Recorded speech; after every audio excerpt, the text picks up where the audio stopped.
Hello friends, स्वागत है आपका बीपीएससी कॉर्नर में। आज के इस नए वीडियो में हम 2023 के वन लाइनर करंट अफेयर्स को पढ़ेंगे जो आपके आगामी एग्ज़ाम के लिए इम्पॉर्टेंट है।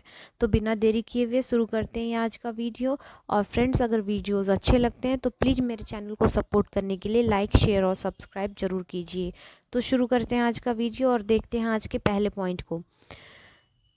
21 से 23 फरवरी 2023 तक इंटरनेशनल यूनियन ऑफ रेलवे और रेलवे सुरक्षा बल द्वारा 18वीं विश्व सुरक्षा कांग्रेस का आयोजन कहाँ किया गया? तो यह जयपुर में किया गया।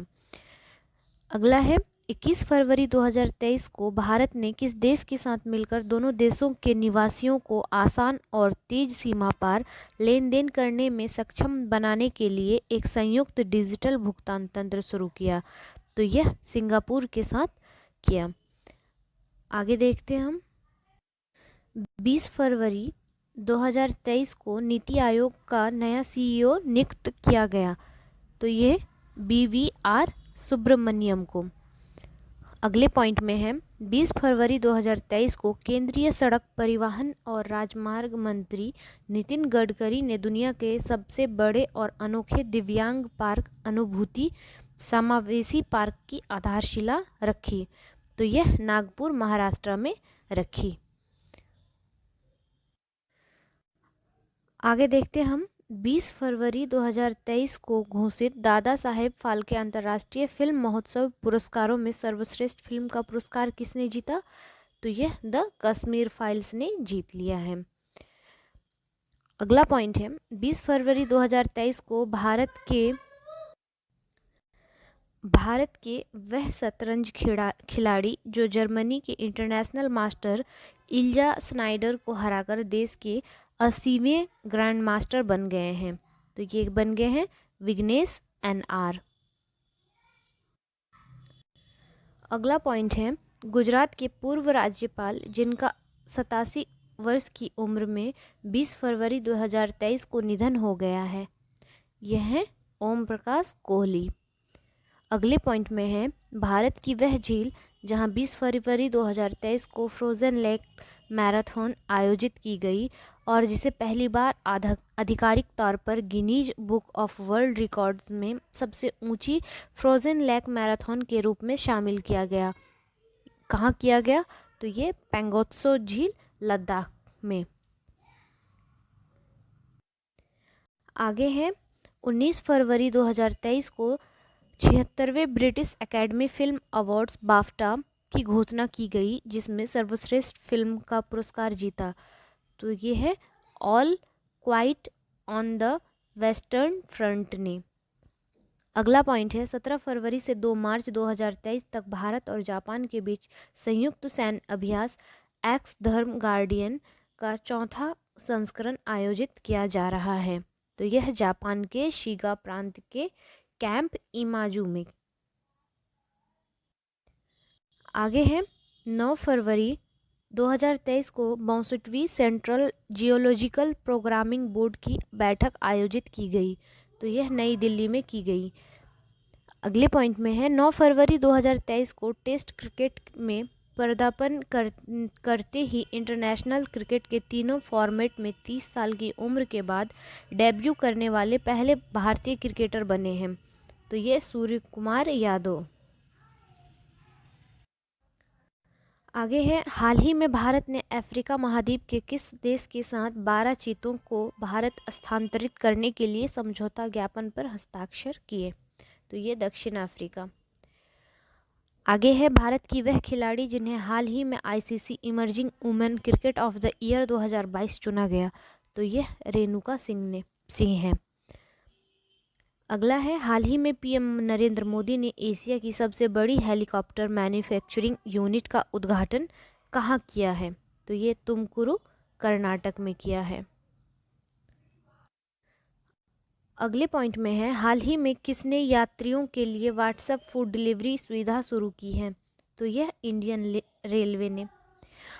आगे है, हाल ही में भारत के किस म्यूजियम कंपोजर ने प्रतिष्ठित ग्रैमी अवार्ड्स 2023 जीता? तो ये रिकी केज। आगे है, हाल ही में निम्न में से कौन सा देश अंतर्राष्ट्रीय सौर गठबंधन का पूर्ण सदस्य बना है? तो यह ब्राज़ील। आगे है, हाल ही में पीएम नरेंद्र मोदी ने इंडिया एनर्जी वीक 2023 का शुभारंभ किस शहर में किया? तो यह बेंगलुरु में किया।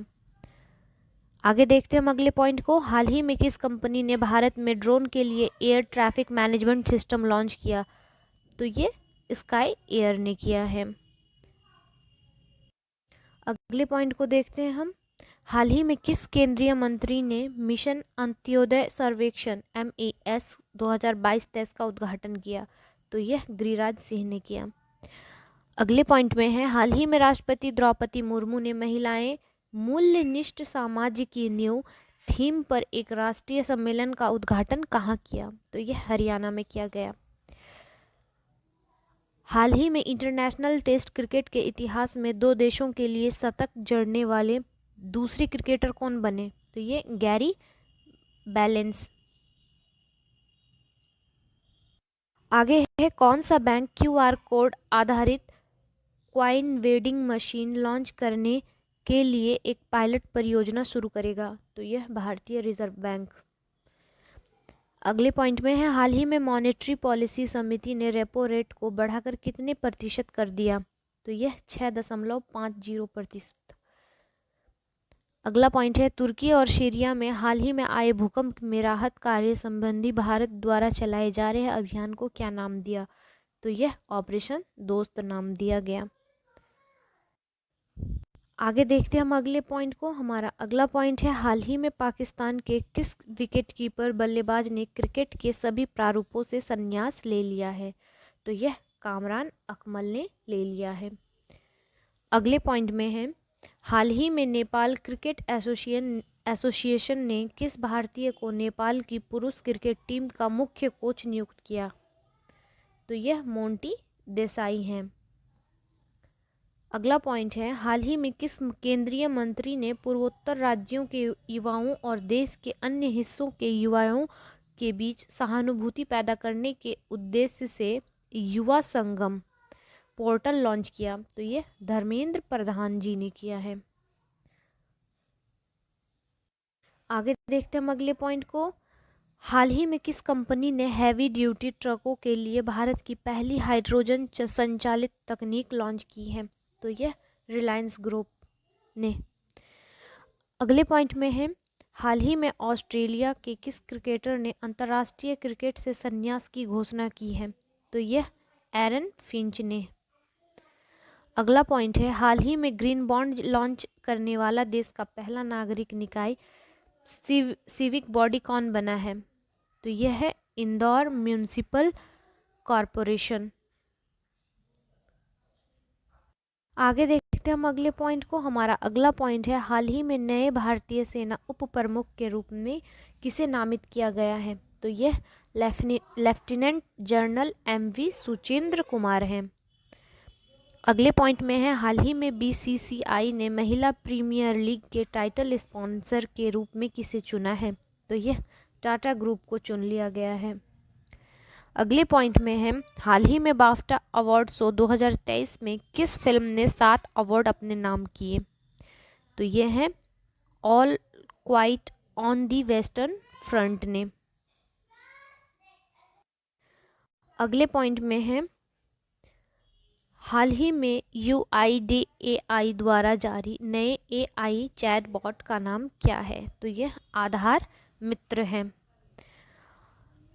आज का लास्ट पॉइंट है, हाल ही में वह भारतीय स्थायी प्रतिनिधि जिसे संयुक्त राष्ट्र सामाजिक विकास आयोग के 62वें सत्र की अध्यक्ष चुना गया, यह है रुचिरा कंबोज। फ्रेंड्स, अगर मेरा वीडियो पसंद आता है तो प्लीज़ मेरे चैनल को सपोर्ट करने के लिए लाइक शेयर और सब्सक्राइब ज़रूर कीजिएगा। और फ्रेंड्स, इसके बाद मैं बिहार के 1 लाइनर क्वेश्चन को लाऊंगी, इसलिए फ्रेंड्स प्लीज़ चैनल को सब्सक्राइब कर लीजिए ताकि आपको नोटिफिकेशन मिल जाए सही समय पर। Thank you.